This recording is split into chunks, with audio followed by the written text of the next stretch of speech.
നമസ്കാരം. ജീവിതം മനോഹരമായൊരു കാവ്യം പോലെയാണെന്ന് പറയാറുണ്ട്. കേൾക്കുന്ന അനുവാചകരിൽ മനോഹരമായ ഭാവനകൾ ഉൾപ്പെടുന്ന ഒരു കാവ്യം. ജീവിതം ഒരു നദി പോലെയാണെന്ന് പറയാറുണ്ട്. ഒഴുകിക്കൊണ്ടിരിക്കുന്ന സ്ഥലങ്ങളിലെല്ലാം എല്ലാവർക്കും നൽകിക്കൊണ്ടുള്ള ഒരു യാത്രയാണത്. ജീവിതം മനോഹരമായൊരു സുഗന്ധ പുഷ്പമാണെന്നും പറയാറുണ്ട്. എല്ലാവരിലേക്കും ആ സുഗന്ധം പരത്തിക്കൊണ്ട് മുന്നോട്ട് പോകുന്ന ഒരു ജീവിതം.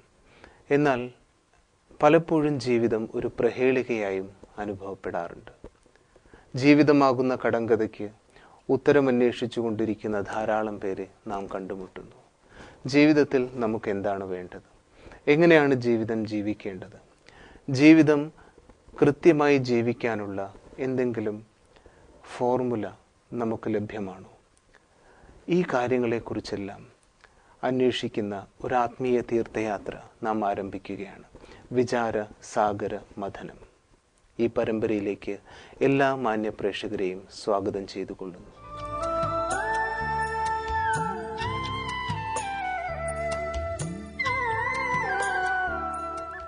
നമ്മെ ഉയർന്ന മൂല്യവത്തായ ജീവിതത്തിലേക്ക് നയിക്കാൻ, അതിനുള്ള ധാരാളം കാര്യങ്ങൾ നമുക്ക് പകർന്നു നൽകാൻ ബ്രഹ്മകുമാരീസ് ഈശ്വരീയ വിശ്വവിദ്യാലയം എന്ന ആഗോള പ്രസ്ഥാനത്തിൽ നിന്ന്, ഈ പ്രസ്ഥാനത്തിൽ പൂർണ്ണമായും ജീവിതം സമർപ്പിച്ചുകൊണ്ട് മാനവ സേവനത്തിനു വേണ്ടി മാത്രം തൻ്റെ ജീവിതത്തെ നീക്കിവെച്ച ഒരു മഹത് വ്യക്തിത്വം നമ്മുടെ കൂടെയുണ്ട്.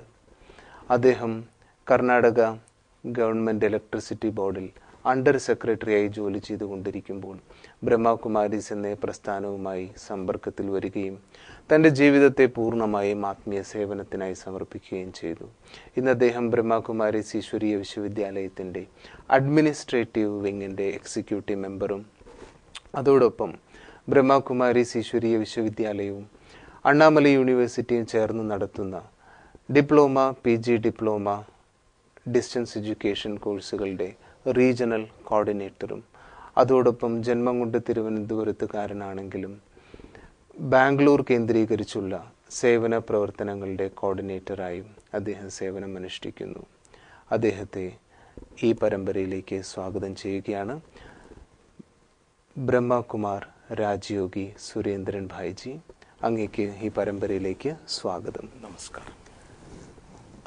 സുരേന്ദ്രൻ ഭായിജി, ഈ ജോലി ചെയ്തുകൊണ്ടിരിക്കുമ്പോൾ അങ്ങ് ഇതിലേക്ക്, ഈ ആത്മീയ മാർഗത്തിലേക്ക് വന്നു എന്ന് പറഞ്ഞു. അപ്പോൾ എന്താണ് ഈ മാർഗം തിരഞ്ഞെടുക്കാനുണ്ടായൊരു പ്രചോദനം?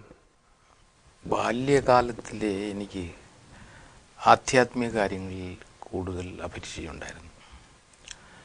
അപ്പോൾ ഈശ്വരൻ ആരാണ് എന്നുള്ള ഒരു അന്വേഷണം ബാല്യകാലം മുതലേ ഉണ്ടായിരുന്നു. അങ്ങനെ ഇരിക്കവെയാണ് എനിക്ക് ബാംഗ്ലൂർ പോകുന്നതിനും കർണാടകത്തിൽ ജോലി കിട്ടുന്നതിനുമുള്ള സന്ദർഭം ഉണ്ടായത്. അതിനുശേഷം ഈ ബ്രഹ്മകുമാരീസ് ഈശ്വരീയ വിശ്വവിദ്യാലയവുമായിട്ട് സമ്പർക്കത്തിൽ വരികയും അവിടെ പഠിപ്പിക്കുന്ന അറിവിനെ ഉൾക്കൊള്ളാൻ എനിക്ക് താല്പര്യമുണ്ടാകുകയും ചെയ്തു. അതിനുശേഷം അതെന്താണെന്നുള്ള ഒരു അന്വേഷണം തുടങ്ങി. പിന്നെ അതിനെ എൻ്റെ ജീവിതത്തിൽ പ്രയോഗത്തിൽ കൊണ്ടുവരികയും ആ പ്രയോഗത്തിൻ്റെ ഫലമായിട്ട് എനിക്ക് സമ്പൂർണ്ണ നിശ്ചയമുണ്ടായി ഈശ്വര സാന്നിധ്യം നമുക്ക് അനുഭവിക്കാൻ സാധിക്കും. അത് ഒരു യൂണിവേഴ്സൽ ആയിട്ടുള്ള ഒരു കാര്യമാണ്. ലോകം ഒന്നേ ഉള്ളു, നമ്മളെല്ലാം സഹോദരങ്ങളാണ്. അപ്പോൾ നമ്മുടെ ജീവിതത്തിൽ എന്തോ കുറവുണ്ട്. ആ കുറവ് നമ്മൾ മാറ്റുകയാണെന്നുണ്ടെങ്കിൽ ജീവിതം സുഖമയമാണ്. പലരും പറയാറുണ്ട് ജീവിതം ഒരു ഭാരമാണ്, ഒരു ദുഃഖമാണ്. വാസ്തവത്തിൽ അങ്ങനെ അല്ല. നമ്മളാണ് ജീവിതത്തെ ഭാരമുള്ളതാക്കി മാറ്റുന്നത്. അപ്പോൾ ആ ഭാരത്തെ എങ്ങനെ നമുക്ക് ഇറക്കി വയ്ക്കാൻ സാധിക്കും? കൂടുതൽ ആശുപത്രികൾ ഉണ്ടാകുന്നു, കൂടുതൽ പോലീസ് സ്റ്റേഷനുകൾ ഉണ്ടാകുന്നു, കൂടുതൽ ആർമി ക്യാമ്പ്സുകൾ സ്ഥാപിക്കുന്നു. ഇതിൻ്റെ എല്ലാം കാരണം നമുക്ക് സമാധാനമായിട്ട് ജീവിക്കാനുള്ള കഴിവില്ലാത്തത് കൊണ്ട് നമ്മൾ അസമാധാനത്തിലേക്ക് ഇറങ്ങുമ്പോഴത്തേക്ക് കൂടുതൽ വയലൻസ്, ഹിംസയും പിന്നെ അസ്വസ്ഥതകളും രോഗങ്ങളും ശോകങ്ങളും എല്ലാം വർദ്ധിക്കുന്നു. അങ്ങനെ ഇവിടെ ഒരു ചെറിയ ഇപ്പോ ലോകത്തിൽ ധാരാളം പ്രശ്നങ്ങൾ ഉണ്ടായിക്കൊണ്ടിരിക്കുന്നുണ്ട്. ഇപ്പൊ പറഞ്ഞു ജീവിതം പലർക്കും ഒരു ഭാരമായിട്ട് തോന്നുന്നുണ്ട്. എനിക്കിവിടെ ഒരു ചെറിയ അത്ഭുതം തോന്നിയ ഒരു കാര്യം എന്താണെന്ന് വെച്ചാൽ, ഇപ്പൊ ഒരു നല്ല ജോലി കിട്ടാൻ വേണ്ടിയിട്ട്, നല്ല വിദ്യാഭ്യാസം, നല്ല ജോലി, ഇതൊക്കെ മനുഷ്യരുടെ ഒരു സ്വപ്നം ആണ് യഥാർത്ഥത്തിൽ. അപ്പൊ ഇതെല്ലാം നേടിക്കഴിഞ്ഞാൽ ജീവിതം വളരെ സന്തോഷപൂർണമാണ്. അപ്പോൾ വലിയൊരു പദവിയിൽ ഇരിക്കുന്ന സമയത്ത് ജീവിതത്തിൽ സാധാരണ മനുഷ്യരെന്താണോ ആഗ്രഹിക്കുന്നത് അതെല്ലാം നേടിയിട്ടുള്ള ഒരു ജീവിതത്തിൽ മുന്നോട്ട് പോകുമ്പോൾ അപ്പോഴാണ് ഇതെല്ലാം വേണ്ട എന്ന് വെച്ചിട്ട് ആധ്യാത്മിക മാർഗത്തിലേക്ക് വന്നത് എന്ന് പറഞ്ഞു. അപ്പോൾ അത് എങ്ങനെയാണെന്ന് എനിക്ക് മനസ്സിലാവുന്നില്ല. കാരണം ആ അച്ചീവ്മെന്റ്, ആ പ്രൊഫഷണൽ അച്ചീവ്മെന്റ് എല്ലാം വേണ്ട എന്ന് വെച്ചൊരു വ്യക്തി ആധ്യാത്മിക മാർഗത്തിലേക്ക് വരിക, അപ്പോൾ അതിൻ്റെ പിന്നിലുള്ള പ്രചോദനം. ആധ്യാത്മിക മാർഗമെന്ന് വെച്ചിരുന്നാൽ മനുഷ്യൻ്റെ അടിസ്ഥാന അസ്തിത്വമാണ്. നമ്മൾ ആധ്യാത്മികം എന്ന് പറയുമ്പോൾ നമ്മൾ വിചാരിച്ചു വെച്ചിരിക്കുന്നത് 60 കൊല്ലം കഴിഞ്ഞതിന് ശേഷം, 60 വയസ്സായതിന് ശേഷം ചെയ്യാനുള്ള ഒരു പരിപാടിയാണെന്നുള്ളതാണ് നമ്മുടെ ഒരു ധാരണ. വാസ്തവത്തിൽ ആധ്യാത്മികമെന്നുള്ളത് നമ്മളെ ജീവിതം തുടങ്ങുമ്പോഴേ ഉള്ളതാണ്. നമ്മൾ സാധാരണ കണ്ടുവരുന്ന അങ്ങനെ തന്നെ അങ്ങനെയാണ്. പക്ഷേ അത് ഒരു ശരിയായിട്ടുള്ള ഒരു വിശ്വാസം, ഒരു ബിലീഫ് അല്ലത്. യഥാർത്ഥത്തിൽ ആധ്യാത്മികമാണ് മനുഷ്യൻ്റെ അന്തർസത്ത, ഉള്ളടക്കം. അപ്പോൾ ഉള്ളടക്കം എന്ന് പറയുമ്പോഴത്തേക്ക് അത് സദ്ഗുണങ്ങൾ അടങ്ങിയിട്ടുള്ള ഒരസ്തിത്വമാണ് നമ്മളെല്ലാവരും നല്ലവരാണ്. അപ്പോൾ അങ്ങനെ ഒരു ചിന്തനം നമുക്ക് ഉണ്ടാകുകയാണെന്നുണ്ടെങ്കിൽ എനിക്ക് നന്നാക്കാൻ സാധിക്കും, മറ്റുള്ളവരെ നന്നാക്കാൻ സാധിക്കും. ഞാൻ വീണ്ടും തടസ്സപ്പെടുത്തുകയാണ്. ഇപ്പൊ പറഞ്ഞു നമ്മളെല്ലാവരും ആധ്യാത്മികത എന്ന് പറയുമ്പോൾ നമ്മളെല്ലാവരും നല്ലവരാണ്. പക്ഷെ യഥാർത്ഥത്തിൽ അങ്ങനെയാണോ കാണുന്നത്? ലോകത്തിൽ പൊതുവെ പറയാറുണ്ട് നല്ല ആൾക്കാരും ചീത്തയായ ആൾക്കാരും ഉണ്ട്, അതൊരു വസ്തുതയാണെന്ന് പറയാറുണ്ട്. അപ്പോൾ എല്ലാവരും നല്ലവരാണ് എന്ന് നമുക്ക് എങ്ങനെ മനസ്സിലാക്കാൻ പറ്റും? നമുക്ക് അങ്ങനെ ഒരു നിലപാട് നമ്മൾ സ്വീകരിക്കുമ്പോഴത്തേക്കും നല്ലവരാകുകയാണ്. പക്ഷേ ബൈജി, അവിടെ ഒരു ചെറിയ, അതായത് ഞാൻ വളരെ സമാധാനപരമായിട്ട് ജീവിതം മുന്നോട്ട് കൊണ്ടുപോകാൻ ആഗ്രഹിക്കുന്ന ഒരാളാണ്. എനിക്ക് ആരുമായിട്ടും ഒരു പ്രശ്നം ഉണ്ടാക്കാനും താല്പര്യമില്ല. പക്ഷേ എൻ്റെ അയൽപക്കത്തുള്ള ആള് ഓരോ സന്ദർഭം വരുമ്പോഴും എന്നെ ബുദ്ധിമുട്ടിക്കുന്നു, ആവശ്യമില്ലാത്ത രീതിയിൽ ബുദ്ധിമുട്ടിക്കുന്നുണ്ട്, പല പ്രശ്നങ്ങളും ഉണ്ടാക്കുന്നുണ്ട്. അപ്പോൾ ഞാൻ ആ വ്യക്തി നല്ല ആളാണ് എന്ന് വിചാരിച്ച് എനിക്ക് എങ്ങനെ ഇരിക്കാൻ കഴിയും? അദ്ദേഹം വേലി കെട്ടുമ്പോൾ ഇങ്ങോട്ട് പലപ്പോഴും കയറ്റി കെട്ടാറുണ്ട്, അപ്പോൾ ഇങ്ങനെയുള്ള ബുദ്ധിമുട്ടുകൾ ഉണ്ടാക്കാറുണ്ട്. അപ്പോൾ ഈ വ്യക്തിയെ ഞാൻ നല്ല ഒരാളായിട്ട് എനിക്ക് എങ്ങനെ കാണാൻ കഴിയും? നമ്മൾ അങ്ങനെ കാണാൻ തുടങ്ങുമ്പോഴത്തേക്ക് ഒന്ന് നമുക്ക് നമ്മുടെ സ്വസ്ഥത ഉണ്ടായിരിക്കും. പിന്നെ ആ വ്യക്തി അങ്ങനെ ചെയ്യാൻ കാരണം ആ ആളിലുള്ള തെറ്റായിട്ടുള്ള ഒരു ചിന്തന രീതിയാണ്. അപ്പോൾ അദ്ദേഹം അങ്ങനെയാണ് വിചാരിക്കുന്നത്, ഒരു ശകലം കൂടെ, 1 ഇഞ്ച് കൂടെ ഭൂമി കിട്ടുകയാണെന്നുണ്ടെങ്കിൽ അദ്ദേഹത്തിന് സന്തോഷിച്ച് ജീവിക്കാമെന്നുള്ള ഒരു ധാരണയിലാണ് പുള്ളി അത് ചെയ്യുന്നത്. അദ്ദേഹത്തിന് നമ്മൾ നല്ലൊരാളാണെന്നുള്ള ഒരു ബോധത്തിൽ അദ്ദേഹത്തോട് പെരുമാറുമ്പോഴത്തേക്ക് അതിനുള്ള ബെനിഫിറ്റ് എന്താണെന്ന് വെച്ചിരുന്നാൽ, ഒന്ന്, എനിക്ക് എൻ്റെ സ്വസ്ഥത ഉണ്ടായിരിക്കും. രണ്ടാമത്തത്, നമ്മളെല്ലാവരും സംസാരിക്കുന്നത് നമ്മുടെ മനസ്സിലാണ്. നമ്മുടെ മനസ്സിൻ്റെ ശബ്ദങ്ങൾ മനസ്സിൽ കേൾക്കാൻ സാധിക്കും. നമ്മൾ ഇതിനെപ്പറ്റി ചിന്തിക്കാറില്ല. നമ്മൾ ബാഹ്യമായിട്ടുള്ള പെരുമാറ്റത്തെയാണ് നമ്മൾ നോക്കുന്നത്. അപ്പോൾ ആ വ്യക്തിയെപ്പറ്റി നല്ലൊരു അഭിപ്രായം നമുക്കുണ്ടാകുമ്പോഴത്തേക്ക് നമ്മുടെ മനസ്സിലുള്ള സങ്കല്പങ്ങൾ ആ വ്യക്തിയുടെ മനസ്സിനെ പരിവർത്തനപ്പെടുത്തും. നമ്മൾ അങ്ങനെയൊന്നുള്ള എക്സ്പെരിമെൻറ്റുകളൊന്നും ചെയ്യാറില്ല, അതിൽ നമ്മൾ വിശ്വസിക്കാറുമില്ല. ഒരുപക്ഷെ അത് ചെയ്ത് നോക്കുകയാണെന്നുണ്ടെങ്കിൽ നമുക്കറിയാം, കുറച്ച് ദിവസത്തിനകം നമ്മുടെ അയൽക്കാരൻ നമ്മുടെ യഥാർത്ഥ അയൽക്കാരനായിട്ട് മാറും. പക്ഷേ ഈ സാധാരണ രീതിയിൽ എന്താണ് സംഭവിക്കുന്നത്? 1 ഇഞ്ച് അങ്ങാട്ട് കെട്ടി വേലി കെട്ടി അന്ന് മുതൽ എന്തുവായി, നമ്മുടെ ഉള്ളിലും ദേഷ്യം, നമ്മൾ അങ്ങോട്ട് വാളെടുക്കാൻ തുടങ്ങും. പക്ഷെ അത് ഞാൻ ചോദിക്കുന്നത്, അത് സാധാരണമല്ലേ എന്നാണ്. അത് നമ്മൾ സാധാരണ രീതിയിൽ അത് കാണുന്നതെന്ന് വെച്ചാൽ അങ്ങനെയുള്ള ഒരു പരിസ്ഥിതിയിലാണ് നമ്മൾ ഇന്ന് ജീവിക്കുന്നത്. നിഷേധാത്മകമായിട്ട് കൂടുതൽ ആളുകൾ ചിന്തിക്കുന്ന ഒരു ലോകത്താണ് നമ്മൾ ഇന്ന് താമസിക്കുന്നത്. അതുകൊണ്ടെന്താണ് ഇതിൻ്റെ എല്ലാം പ്രഭാവം നമ്മളിലുണ്ട്.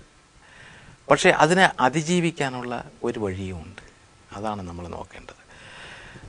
നമ്മളെ ദുഃഖവും നമ്മുടെ സുഖവും നമ്മൾ തീരുമാനിക്കുന്നതാണ്.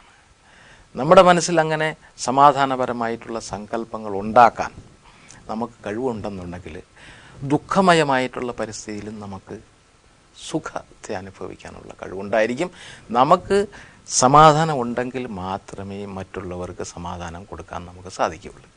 ഇല്ലെങ്കിൽ നമ്മളും കൂടെ അതിലങ്ങ് ചേരും. ഇപ്പം സംഭവിച്ചുകൊണ്ടിരിക്കുന്നത് അങ്ങനെയാണ് ലോകത്ത്.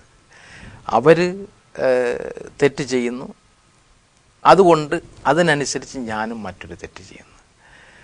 സാധാരണ പറയുന്നത് എന്താണ്, ഒരാൾ ദേഷ്യപ്പെടുമ്പോഴത്തേക്ക് ആൾ ഹാഫ് മാഡ് എന്നാണ് മെഡിക്കൽ സയൻസ് പറയുന്നത്.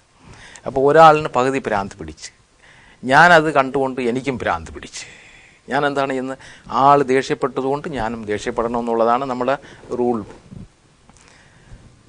വാസ്തവത്തിൽ അങ്ങനെയല്ല. പക്ഷെ അതൊരു സാധാരണ വ്യക്തിയുടെ ജീവിതത്തിൽ നോക്കുമ്പോൾ ഇങ്ങനെ ഒരു ഈ ചുറ്റും നിന്ന് ഇങ്ങനെ പ്രശ്നങ്ങൾ ഉണ്ടായിക്കൊണ്ടിരിക്കുമ്പോൾ അതിനെ ദേഷ്യം വരാതിരിക്കുക, അല്ലെങ്കിൽ ഇപ്പോൾ നേരത്തെ പറഞ്ഞതുപോലെ അവർക്ക് നല്ലത് വരട്ടെ എന്ന് ചിന്തിക്കുക, ഇവർ നല്ലവരാണെന്ന് ചിന്തിക്കുക. പക്ഷേ ആ സന്ദർഭത്തിൽ പലപ്പോഴും അത് സാധിക്കുന്നതായിട്ട് കാണുന്നില്ല. അപ്പോൾ അതിന് ആ ഒരു മനോഭാവം നമുക്ക് അത് സാധാരണക്കാർക്ക് സാധിക്കുമോ എന്നുള്ളതാണ്. തീർച്ചയായിട്ടും സാധിക്കും. ജീവിതം എന്ന് വെച്ചിരുന്നാൽ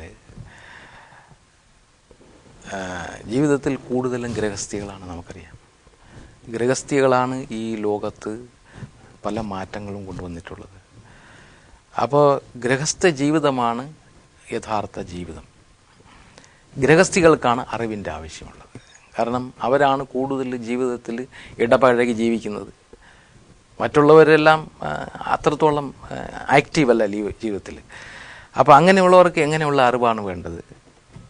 ജീവിതത്തെ സുഖമയമാക്കേണ്ട അറിവാണ് വേണ്ടത്. അവർക്ക് പൈസയുണ്ട്, കാറുണ്ട്, ബംഗ്ലാവുണ്ട്, ആഹാരമുണ്ട്, മറ്റ് ഭൗതിക ചുറ്റുപാടെല്ലാം ഉണ്ട്. പക്ഷേ എത്ര പേരാണ് നമ്മുടെ സമൂഹത്തിൽ സുഖമായിട്ട് ജീവിക്കുന്നത്?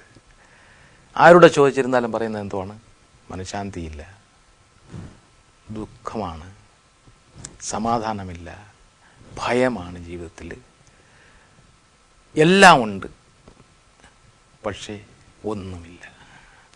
അങ്ങനെയുള്ള ഒരു സ്റ്റാൻഡേർഡ് ഓഫ് ലിവിങ് ആണ് നമ്മുടെ ഇപ്പോഴുള്ള സമൂഹത്തിൽ നമ്മൾ കാണുന്നത്. പക്ഷേ ഇപ്പോൾ ഈ ഭൗതിക ജീവിതം അപ്പോൾ ജീവിച്ച് മുന്നോട്ട് പോകുമ്പോൾ അതിൻ്റെ ഭാഗമായിട്ടുള്ള ധാരാളം കാര്യങ്ങൾ, അതായത് പല കാര്യത്തിൽ ഇടപഴകുമ്പോൾ ഉണ്ടാവുന്ന പിരിമുറുക്കങ്ങളും ഒരു ഫാക്ടറി നടത്തി കൊണ്ടുപോകുന്ന ഒരാൾക്കുണ്ടാവുന്ന പ്രശ്നങ്ങളും, അപ്പോൾ ഇവിടെ ആധ്യാത്മികത ഭൗതികത ഇത് രണ്ടും രണ്ടായി പോകുന്നില്ലേ എന്നുള്ളതാണ്.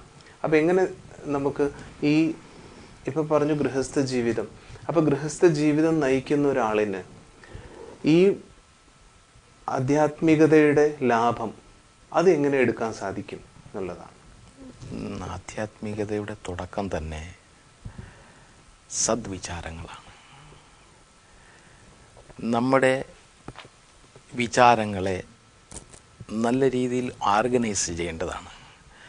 നമ്മൾ ഫാക്ടറി ഓർഗനൈസ് ചെയ്യുന്നു, വർക്കേഴ്സ് ഓർഗനൈസ് ചെയ്യുന്നു, മറ്റ് പല തുറകളിലും മേഖലകളിലും ഓർഗനൈസിങ് ചെയ്യുന്നുണ്ട്. നമ്മുടെ ഉള്ളിനെ നമ്മൾ ഓർഗനൈസ് ചെയ്യാറുണ്ടോ? എനിക്ക് എങ്ങനെയുള്ള വിചാരധാരയാണ് വേണ്ടത്? കാരണം എനിക്കറിയാം എൻ്റെ എല്ലാ പ്രവൃത്തികളും തുടങ്ങുന്നത് എൻ്റെ മനസ്സിൽ നിന്നാണ്. അപ്പോൾ ആ മനസ്സിനെ ഞാൻ ഓർഗനൈസ് ചെയ്യാറുണ്ടെന്നുള്ളതാണ്. ഒരുപക്ഷെ ഞാൻ ഉള്ളിൽ ഓർഗനൈസ്ഡ് ആണെന്നുണ്ടെങ്കിൽ വെളിയിലും ഓർഗനൈസ്ഡ് ആയിരിക്കും. ഉള്ളിൽ ഓർഗനൈസ്ഡ് എന്ന് വെച്ചിരുന്നാൽ എനിക്ക് എൻ്റെ ജീവിത ശൈലി ഏത് നിലവാരത്തിലായിരിക്കണം എന്നുള്ള ഒരു ഓർഗനൈസിങ് ഉണ്ടാകണം. ആ ഒരു തീരുമാനം ഫൈനൽ എടുത്തു കഴിയുമ്പോഴത്തേക്ക് അതിനനുസരിച്ചായിരിക്കും എൻ്റെ പോക്ക്. ബാഹ്യമായിട്ടുള്ള ആളുകളുടെ പ്രവൃത്തികൾ, മറ്റ് കാര്യങ്ങൾ ഒന്നും എന്നെ കൂടുതൽ ബാധിക്കാതിരിക്കും. ഇപ്പോൾ എന്താണ് സംഭവിക്കുന്നത്? നമ്മളെ മറ്റ് പലരുമാണ് കൺട്രോൾ ചെയ്യുന്നത്. നമ്മൾ സൂക്ഷ്മമായിട്ട് നമ്മളിലേക്ക് ഇറങ്ങി നോക്കിയിരുന്നത് നമുക്കറിയാം, നമ്മൾ പല തരത്തിലുള്ള പ്രഭാവങ്ങളിൽ അതിൻ്റെ ഒഴുക്കിൽ നമ്മളങ്ങനെ ഒഴുകിക്കൊണ്ട് പോവുകയാണ്. പക്ഷെ ഇപ്പോൾ ലോകത്തിൽ നമ്മൾ എന്തായാലും സമൂഹ ജീവിയാണ് എന്ന് പറയുന്നു. അപ്പോൾ ഈ സമൂഹത്തിൽ ജീവിക്കുമ്പോൾ നമ്മൾ തീർച്ചയായിട്ടും ഈ പ്രഭാവം അത് ഒരു സാധാരണ കാര്യമല്ലേ? കാരണം ഒരു ഫാമിലിയിൽ തന്നെ ആണെങ്കിലും 4-5 പേരോടൊപ്പമുള്ള ജീവിതം, ജോലി സ്ഥലത്തും, അപ്പോൾ ഈ പ്രഭാവം എന്നുള്ളത് വളരെ സ്വാഭാവികമല്ലേ എന്നുള്ളതാണ്. പ്രഭാവം കാരണം എന്നിൽ ഞാൻ പ്രഭാവം ഉണ്ടാക്കാത്തത് കൊണ്ടാണ് മറ്റുള്ളവരുടെ പ്രഭാവത്തിൽ ഞാൻ വരുന്നത്. അതാണ് നമുക്ക് പഠിക്കേണ്ടത്. ജീവിതം എന്ന് വെച്ചാൽ ഒരു വലിയ പഠിത്തമാണ്. അനുഭവം, പഠിത്തം. ഇപ്പോൾ എന്തെങ്കിലും ഒരു തെറ്റ് ചെയ്തതിന് ശേഷം ആ വ്യക്തി റിയലൈസ് ചെയ്യണം ഇത് തെറ്റാണ് എന്ന് പറയുമ്പോഴത്തേക്ക് അതിൽ നിന്നൊരു പാഠം പഠിക്കുകയാണ് നമ്മൾ. അപ്പോൾ നമ്മളത് പഠിക്കുകയാണെന്നുണ്ടെങ്കിൽ നമുക്ക് കാര്യം മനസ്സിലാവും. Is there no alternative? നമ്മളിപ്പോൾ ഒരു കാര്യം ചെയ്യുമ്പോഴത്തേക്ക് ആൾറൈറ്റ് ഒരു ഫാക്ടറി നടത്തുമ്പോഴത്തേക്ക് അവിടെ എന്തെങ്കിലും കുഴപ്പമുണ്ടായി. അപ്പോൾ അത് നമ്മളത് സോൾവ് ചെയ്യുമ്പോഴത്തേക്ക് നമ്മളതിൽ നിന്ന് എന്താണ് പഠിക്കേണ്ടത്? നമ്മൾ ഒരു lesson we learn. So every time when we are careful, നമ്മളെ ശ്രദ്ധിക്കുകയാണെന്നുണ്ടെങ്കിൽ നമ്മൾ പഠിക്കും. നമ്മളെ ശ്രദ്ധിക്കാറില്ല.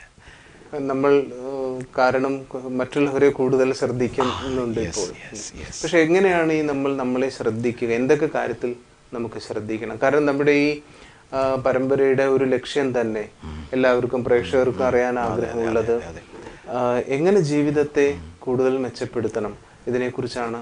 നമുക്കറിയാം, നമ്മുടെ മനസ്സിൽ ഒരു ദുഃഖമയമായിട്ടുള്ള ഒരു സന്ദർഭത്തെ നമ്മൾ ഇപ്പോൾ ഓർമ്മിക്കുകയാണ്. നമ്മുടെ മാനസിക സ്ഥിതി എന്താവും? തീർച്ചയായിട്ടും ദുഃഖം ഉണ്ടാവും അല്ലേ? അതേസമയം നമ്മൾ സുഖമയമായിട്ടുള്ള ഒരു സന്ദർഭത്തെ ഓർമ്മിക്കുകയാണ്, നമുക്ക് സുഖമുണ്ടാവും ഇല്ലേ? എന്ന് വെച്ചിരുന്നാൽ നമ്മുടെ മനസ്സിലുണ്ടാകുന്ന സങ്കല്പങ്ങളെ നമ്മൾ സെലക്ട് ചെയ്യുക. Choose A thought. അതുകൊണ്ട് നമ്മളെന്താണ് സ്ലോഗൻ പറയുന്നത്? വിചാരിക്കുന്നതിന് മുമ്പ് നിങ്ങൾ വിചാരിക്കുക നിങ്ങൾക്ക് എന്താണ് വിചാരിക്കേണ്ടത് എന്നുള്ളത്. നമ്മളത് ശ്രദ്ധിക്കാറില്ല. ആളുകൾ പറയുന്നത് എന്തുവാണ്? തിങ്ക് ബിഫോർ യു സ്പീക്ക് എന്നാണ് പറയുന്നത്. പക്ഷേ നമ്മുടെ സ്ലോഗൻ എന്തുവാണ്? Think before you think what you want to think. മനസ്സിലായില്ലേ? ഇതാണ് നമ്മൾ ചെയ്യേണ്ടത്. ഇതെല്ലാവർക്കും ചെയ്യാൻ സാധിക്കും. പക്ഷേ നമ്മളെന്താണ് ചെയ്യുന്നത്? എന്തെങ്കിലുമൊക്കെ ചെയ്തു വെച്ചിട്ടാണ് പിന്നെ നമ്മൾ തിങ്ക് ചെയ്യാൻ തുടങ്ങുന്നത്. ആക്സിഡൻ്റ് ഉണ്ടായി, അപകടങ്ങൾ സംഭവിച്ച്, നാശനഷ്ടം സംഭവിച്ച്, അതിനുശേഷം അയ്യോ ഇങ്ങനെ ചെയ്യരുതായിരുന്നു കേട്ടോ, ഇങ്ങനെ പറയരുതായിരുന്നു കേട്ടോ. ഇതാണ് നമ്മൾ ചെയ്യുന്നത്. നമ്മൾ ആദ്യം എന്താണ് ചെയ്യേണ്ടത്? അത് അവസാനം ചെയ്യും. അവസാനം ചെയ്യേണ്ടത് നമ്മൾ ആദ്യം ചെയ്യും. അപ്പോൾ ഈ ചിന്തകളെ നിയന്ത്രിക്കുക എന്നുള്ളതാണ് ഇതിന്റെ പിന്നിൽ. അപ്പൊ ഈ ചിന്തകൾ നമുക്ക് വരുന്ന, ഒരു വ്യക്തിക്ക് വരുന്ന ചിന്തകൾ അത് ഏതൊക്കെ തരത്തിലുള്ളതാവാം? നമുക്കിതില് ഏതൊക്കെയാണ് ഇപ്പൊ ചൂസ് ചെയ്യണം എന്ന് പറഞ്ഞല്ലോ. പക്ഷെ ഇവിടെ വേറൊരു പ്രശ്നം വരുന്നത്, ഒരു സന്ദർഭത്തിനനുസരിച്ചാണ് ഞാൻ മനസ്സിലാക്കിയത് ചിന്തകൾ വരുന്നത്. ഇപ്പോൾ ഞാൻ വീട്ടിൽ വൈകുന്നേരം തിരിച്ചു ചെല്ലുമ്പോൾ എനിക്ക് ഇഷ്ടപ്പെടാത്തൊരു കാര്യം അവിടെ നടന്നു. അപ്പോൾ സ്വാഭാവികമായിട്ടും എൻ്റെ ചിന്തകൾ അതിനനുസരിച്ചുള്ള ചിന്തകളായിരിക്കും. അപ്പോൾ അവിടെ ഈ ചൂസിങ് എനിക്ക് എങ്ങനെ ചെയ്യാൻ പറ്റും? അവിടെ ഇപ്പോൾ ഒരു സംഭവം വീട്ടിൽ നടന്നു, നമ്മളവിടെ ചെന്നു. ആദ്യം ചെയ്യേണ്ടത് നമ്മൾ ഡിസ്റ്റർബ് ചെയ്യാതിരിക്കുക. കാര്യങ്ങൾ സമാധാനപരമായിട്ട് മനസ്സിലാക്കാൻ ശ്രമിക്കുക. എന്തുകൊണ്ടാണ് ഇത് സംഭവിച്ചത്? ഒരു വ്യക്തിയാണെന്നുണ്ടെങ്കിൽ വീട്ടിലുള്ളവരെല്ലാം നമ്മുടെ ആൾക്കാരാണ്. നമ്മുടെ ആൾക്കാരല്ലെന്ന് പറഞ്ഞാൽ അമ്മയായിരിക്കാം, അച്ഛനായിരിക്കാം, സഹോദരങ്ങളായിരിക്കാം. അപ്പോൾ ഏതൊരു കാര്യവും പേണിക്കൊണ്ട് വേണം പ്രവർത്തിക്കാനായിട്ട്. കാര്യം മനസ്സിലായി, ഒരാൾ തെറ്റ് ചെയ്ത് ഉടനെ നമ്മൾ റിയാക്ട് ചെയ്യുക. സാധാരണ ആളുകൾ റിയാക്റ്റാണ് ചെയ്യുന്നത്. റിയാക്ട് ചെയ്യാതിരിക്കുക. കാര്യം മനസ്സിലാക്കി പിന്നെ എപ്പോഴാണ് ഇത് തിരുത്തേണ്ടത്? കാരണം സംഭവിച്ചു പോയി. എപ്പോഴാണ് തിരുത്തേണ്ടത്? തിരുത്തുമ്പോഴത്തേക്ക് അതിൽ ഇടപെട്ടിട്ടുള്ള ആളിനെ പേണിക്കൊണ്ട് നമുക്ക് കാര്യങ്ങൾ മുന്നോട്ട് കൊണ്ടുപോകണം. അത് സാധിക്കുന്ന എപ്പോഴെന്ന് വെച്ചിരുന്നാൽ എന്നെ ഞാൻ സമാധാനമായിട്ട് നിർത്തുമ്പോൾ മാത്രമേ ഉള്ളൂ. സാധാരണ നമ്മൾ എന്താണ് ചെയ്യുന്നത്? തെറ്റ് കണ്ട ഉടനെ നമ്മൾ എന്ത് ചെയ്യും? നമ്മൾ അങ്ങ് ഡിസ്റ്റർബ് ആവും. അതിനുശേഷം ചിന്തിക്കാതെ സംസാരിക്കാൻ തുടങ്ങും.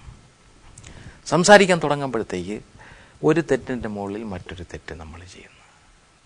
വീട്ടിൽ അസ്വസ്ഥത ഉണ്ടായി, അപശബ്ദങ്ങൾ പറഞ്ഞ് തമ്മിൽ സംസാരിക്കാൻ തുടങ്ങി, ബഹളമുണ്ടായി, കാര്യമൊന്നും അറിഞ്ഞില്ല നമ്മൾ. ഇതാണ് ലോകത്തിലിപ്പോൾ ഇത് വളരെ സാധാരണ സംഭവമാണ്. കാരണം വീടുകളിലെല്ലാം ഈ വഴക്കുകളും പ്രശ്നങ്ങളും ഇന്ന് നിത്യസംഭവമായിട്ട് മാറിക്കൊണ്ടിരിക്കുകയാണ്. അപ്പോൾ ഇവിടെ ഒരു വ്യക്തി ചെയ്യേണ്ടത്, ഈ പ്രശ്നങ്ങൾ നടക്കുമ്പോൾ ആ സമയത്ത്, പക്ഷെ ഇപ്പോഴും എനിക്ക് എന്താണ് മനസ്സിൽ വരുന്നതെന്ന് വെച്ചാൽ, അതിന് നമ്മൾ എന്തെങ്കിലും പ്രത്യേക അഭ്യാസം ചെയ്യേണ്ടതുണ്ടോ? കാരണം ആ സാഹചര്യങ്ങളിൽ വരുന്ന ചിന്തകൾ സാധാരണ രീതിയിൽ വരുന്നത് വരാതിരിക്കാൻ, അവിടെ ശുദ്ധ ചിന്തകൾ വരാൻ നമ്മൾ ഏത് രീതിയിലുള്ള ഒരു അഭ്യാസം ചെയ്യണം? നമ്മൾ ജനിച്ചത് മുതൽ ഒരു ഒഴുക്കിലാണ്. നമ്മൾ മറ്റുള്ളവരെന്താണ് ചെയ്യുന്നത് അതുപോലെ നമ്മളും ചെയ്യും. അവിടെയാണ് നമ്മൾ ചിന്തിക്കേണ്ടത്, ഇതിനെന്തെങ്കിലും ആൾട്ടർനേറ്റീവ് ഉണ്ടോ? ഉണ്ട്. അതാണ് യഥാർത്ഥത്തിൽ ജീവിതം എന്ന് പറയുന്നത്. ജീവിതം എന്ന് വെച്ചാൽ സുഖമയമാണ്, ദുഃഖമുള്ളതല്ല. ജീവിതത്തിൽ സുഖമുണ്ടാവണമെന്നുണ്ടെങ്കിൽ നമ്മൾ നമ്മുടെ വിചാരധാരയെ പരിവർത്തനപ്പെടുത്തേണ്ടതാണ്. അതാണ്. മറ്റുള്ളവരെ നോക്കി നമ്മൾ പ്രവർത്തിക്കാതിരിക്കുക. ഒരാൾ ദേഷ്യപ്പെടുന്നു, നമ്മൾ ദേഷ്യപ്പെടുന്നു. ഒരാൾ കള്ളം പറയുന്നു, നമ്മളും കള്ളം പറയുന്നു. മനസ്സിലായില്ലേ? ഒരാൾ നമ്മളെ ഉപദ്രവിക്കുന്നു, നമ്മൾ ഉപദ്രവിക്കുന്നു. ഒരാൾ നമ്മളെ കല്യാണത്തിന് വിളിച്ചില്ല, അതുകൊണ്ട് നമ്മളും അവരെ കല്യാണത്തിന് വിളിക്കണില്ല. Everything is based on others activities. ഇത് നമ്മൾ മാറ്റണം. അതെല്ലാം കാണുമ്പോഴത്തേക്കും നമ്മളൊന്ന് തീരുമാനിക്കേണ്ടത്, എനിക്ക് എന്താണ് ചെയ്യേണ്ടത് എന്നുള്ളത് ചിന്തിച്ച് ഉറപ്പിച്ചതിന് ശേഷം എല്ലാവരെയും പേണിക്കൊണ്ട് ചെയ്യേണ്ട ഒരു കാര്യമാണ് എൻ്റെ റെസ്പോൺസ്, എൻ്റെ ചുമതലയാണ്. കാരണം ഇന്നത്തെ സംഭവവികാസം നാളെ കാണൂല, പക്ഷേ ഈ ആളുകളെല്ലാം എന്നോടൊപ്പം ഉണ്ടായിരിക്കും. മനസ്സിലായില്ലേ? അപ്പോൾ ഈ സംഭവങ്ങൾ ഉണ്ടാവുന്ന സമയത്ത് നമ്മൾ ഇത്രയും കാര്യങ്ങൾ നമ്മുടെ മനസ്സിലുണ്ടായിരിക്കണം. അതായത് ഈ സംഭവം എന്നെ ബാധിക്കുകയാണെങ്കിൽ എൻ്റെ ഒരുപാട് വ്യക്തിബന്ധങ്ങൾ ചിലപ്പോൾ ഇല്ലാതായേക്കാം. വ്യക്തിബന്ധങ്ങൾ ഇല്ലാതായാൽ അതിന് ശേഷം ഉണ്ടാവുന്ന പ്രശ്നങ്ങൾ. അപ്പോൾ പറഞ്ഞിരുന്നു, ബ്രഹ്മകുമാരീസ് ഈശ്വരീയ വിശ്വവിദ്യാലയത്തിൽ ഈ ധ്യാനത്തിൻ്റെ പരിശീലനം. അപ്പോൾ ഇത് എത്രത്തോളം ഒരു സാധാരണ വ്യക്തികൾക്ക് ഇത് എത്രത്തോളം ഇതിൻ്റെ ലാഭം ഉൾക്കൊള്ളാൻ കഴിയും? എങ്ങനെയുള്ള ഒരു ധ്യാനമാണ് ഈ രാജ്യം? ഇത് എല്ലാവർക്കും വേണ്ടിയുള്ളതാണ്. മനുഷ്യൻ എവിടെയുണ്ടോ, ഏത് തുറയിലുള്ളവർക്കും. The man in the ivory tower, the man on the street, എല്ലാവരെ കൊണ്ടും ചെയ്യാൻ സാധിക്കുന്നതാണ്. കാരണം എല്ലാവരും ചിന്തിക്കുന്നവരാണ്. അല്ലാതെ ഇതിന് ഒരു അടിസ്ഥാന യോഗ്യതയുടെ അങ്ങനെ ആവശ്യമില്ല. കാരണം ഈ കാര്യങ്ങൾ മനസ്സിലാക്കാൻ തന്നെയും അങ്ങനെ ഒന്നുമില്ല. എല്ലാവർക്കും മനസ്സിലാക്കുന്ന കാര്യമാണ്. കാരണം ഇതാണ് ജീവിതം. അതുകൊണ്ട് ജീവിതത്തെപ്പറ്റി എല്ലാവർക്കും മനസ്സിലാക്കേണ്ട ആവശ്യമുണ്ട്. പക്ഷേ ജീവിതം സന്തോഷിച്ച് ജീവിക്കണം എന്നുള്ള ഒരു എഡ്യൂക്കേഷൻ നമുക്ക് ആർക്കും കിട്ടുന്നില്ല. സ്കൂളിലാകട്ടോ, കോളേജിലാകട്ടോ, യൂണിവേഴ്സിറ്റിയിലാകട്ടെ, ഒന്നും തന്നെ നമുക്കത് കിട്ടുന്നില്ല. ഒരാൾ PhD ആണ്, ഇറങ്ങിയിരുന്നാൽ അദ്ദേഹത്തിനും എന്തോ ആണ്, ആൾ ആ ഫീൽഡിൽ ഭയങ്കരനാണ്. പക്ഷേ ചിലർ ഞാൻ കണ്ടിട്ടുള്ളതാണ്, വീട്ടിൽ ഒരു സ്വൈരതയില്ല. കാരണം എന്ന് വെച്ചാൽ അവരുടെ ആ ഒരു ഇതിലങ്ങനെ പോയിക്കൊണ്ടിരിക്കും. വീട്ടിൽ ഭാര്യയുണ്ട്, മക്കളുണ്ട്, അവരുമായിട്ടൊക്കെ കുറച്ച് ക്വാളിറ്റി ടൈം കൊടുക്കാൻ പോലും ഇല്ലാത്ത ഒരു പരിസ്ഥിതിയാണ് ഉണ്ടായിക്കൊണ്ടിരിക്കുന്നത്. അവിടെയാണ് നമ്മൾ ജീവിതം. നമ്മളവിടെ പഠിച്ച് ശരിയാണ്, നമ്മൾ വലിയൊരു ഉദ്യോഗസ്ഥനാണ്, അത് ഓഫീസിൽ. വീട്ടിൽ വരുമ്പോൾ എന്തുവാണ്, ഞാനൊരു അച്ഛനാണ്, അല്ലെങ്കിൽ ഞാനൊരു സഹോദരനാണ്, അല്ലെങ്കിൽ ഞാനൊരു ഭർത്താവാണ് എന്നുള്ള ബോധത്തിൽ വീട്ടിൽ വരുമ്പോഴത്തേക്ക് വീട്ടുകാര്യങ്ങൾ, വീട്ടിൽ ഉള്ളവരെല്ലാവരും കൂടെ ഒത്തിരുന്ന് ആഹാരം കഴിക്കുക, പിന്നെ കാര്യങ്ങൾ പങ്കിടുക എന്നുള്ള ഒരു ജീവിതശൈലി വളരെ അപൂർവം പേര് മാത്രമേ ഇന്ന് ചെയ്യുന്നുള്ളൂ. എന്ന് വെച്ചാൽ ഏത് സന്ദർഭത്തിൽ ഞാൻ എന്ത് ചെയ്യണം, അപ്പോൾ അതിനെയാണ്. അപ്പോൾ യഥാർത്ഥത്തിൽ ഇപ്പോൾ നമ്മൾ സ്കൂളുകളും യൂണിവേഴ്സിറ്റികളും ധാരാളം വന്നുകൊണ്ടിരിക്കുമ്പോഴും യഥാർത്ഥ വിദ്യാഭ്യാസമാവുന്നില്ല എന്നുള്ളതാണ്. അപ്പോൾ ഏത് സന്ദർഭത്തിൽ എന്ത് ചെയ്യണം എന്നുള്ള ആ ഒരു വിദ്യാഭ്യാസമാണ് നമുക്ക് വേണ്ടത്. തീർച്ചയായിട്ടും നമുക്കിതിനെക്കുറിച്ച് കൂടുതൽ ഡിസ്കസ് ചെയ്യണം. പ്രത്യേകിച്ച് ഇപ്പോൾ പറഞ്ഞു വ്യക്തിബന്ധങ്ങൾ ഒരു കുടുംബത്തിലിരിക്കുമ്പോൾ ചെയ്യേണ്ട കാര്യങ്ങൾ ധാരാളമുണ്ട്, ജോലി സ്ഥലത്ത് ചെയ്യേണ്ട കാര്യങ്ങൾ ധാരാളമുണ്ട്. തീർച്ചയായിട്ടും നമുക്ക് ഈ ചർച്ച തുടരണം. വളരെയധികം ഉൾക്കാഴ്ചകൾ നമുക്ക് ലഭിച്ചുകൊണ്ടിരിക്കുന്നുണ്ട്. വിചാരങ്ങളെ നമുക്ക് ചൂസ് ചെയ്യാൻ കഴിയും. വളരെ മനോഹരമായൊരു കാര്യമാണ്. സന്ദർഭത്തിനനുസരിച്ചുള്ള ചിന്തകൾ ഉണ്ടാവണമെന്ന് നിർബന്ധമില്ല. പ്രശ്നങ്ങൾ നടക്കുമ്പോഴും എൻ്റെ കയ്യിൽ ഒരു ചോയ്സ് ഉണ്ട് എന്നുള്ളതാണ് ഇന്ന് നമുക്ക് കിട്ടിയ ഏറ്റവും വലിയൊരു ഉൾക്കാഴ്ച. തീർച്ചയായിട്ടും നമുക്കിതിൽ പരീക്ഷണം നടത്തണം. നമുക്കെല്ലാവർക്കും ചേർന്ന് ഈ യാത്രയിൽ മുന്നോട്ട് പോവാം. വിചാരസാഗരമഥനം എന്നുള്ള പരമ്പരയിൽ നിങ്ങൾക്ക് എന്തെല്ലാം സംശയങ്ങളും നിങ്ങളുടെ അഭിപ്രായങ്ങളും ഞങ്ങളെ തീർച്ചയായിട്ടും അറിയിക്കാം. ഈ വേദി ഒരു തുറന്ന വേദിയാണ്. നമുക്ക് ജീവിതവുമായി ബന്ധപ്പെട്ട ജീവിതഗന്ധിയായ ഏത് വിഷയങ്ങളും നമുക്കിവിടെ ചർച്ചയ്ക്കെടുക്കാം. ഈ യാത്രയിൽ ഞങ്ങളോടൊപ്പം ഉണ്ടാകണം. നന്ദി, നമസ്കാരം.